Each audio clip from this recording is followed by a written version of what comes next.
A half-moon disappeared as the sun rose out of the Atlantic Ocean on September 1, 1832.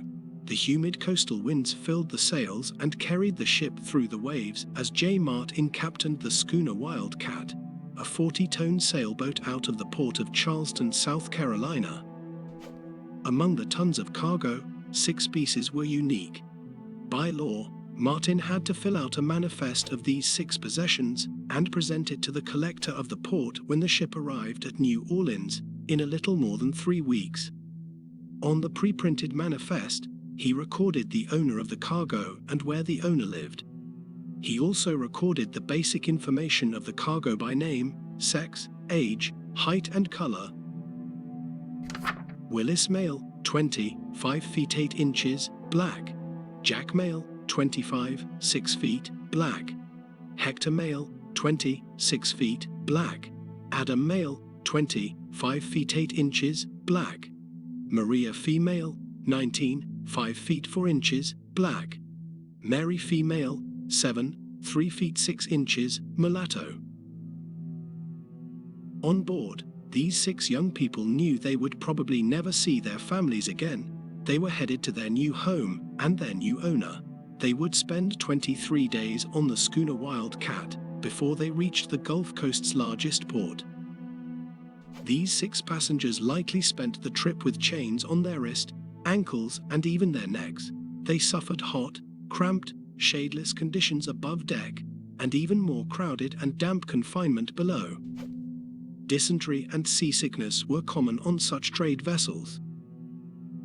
Once they arrived in New Orleans, the collector of the port would check the 6 young slaves against the information on the captain's manifest.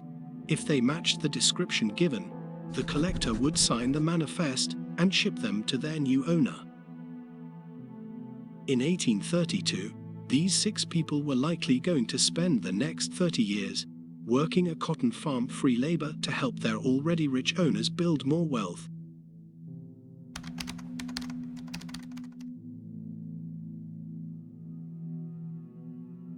The U.S. Congress outlawed the African slave trade in 1807. Transporting people from Africa for slave trading after January 1808 was punishable by death in the United States. It was still legal, however, to buy, sell and transport slaves within the country for almost another 60 years until after the Civil War. During that time, the purchase and sale of people like Willis, Hector, Jack, Adam, Maria and Mary was a large part of the economies of the southern states, and particularly in the major port cities along the coasts of the Atlantic Ocean and Gulf of Mexico. Eli Whitney's 1793 invention, the cotton gin, forever changed the agriculture and economy of the Gulf Coast states and the slave trade.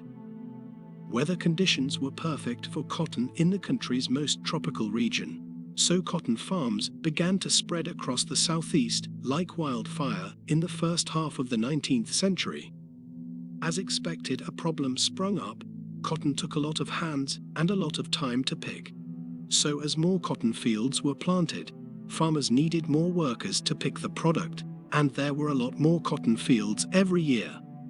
Between 1820 and 1830, cotton production in the South nearly doubled. It doubled again in the next decade. Cotton production increased, and plantation owners in Louisiana, Mississippi, and Alabama grew in wealth and land holdings. So this time, even more black people were taken from their families by force and shipped to New Orleans or other Gulf of Mexico ports, such as Mobile and Ayla. These cities flourished from the purchase and sale of human beings. As cotton production grew, the slave population followed step for step. Nowhere was this truer than in Mississippi, the country's largest cotton-producing state by 1860. According to that year's census, the slave population of the state outnumbered the white population, with the cruel excuse that by an imperious law of nature, none but the black race can bear exposure to the tropical sun. Now, nearly 160 years after its abolition, slavery's effect can be seen, heard, felt, smelled, and tasted throughout the Gulf South's heritage, history, and culture.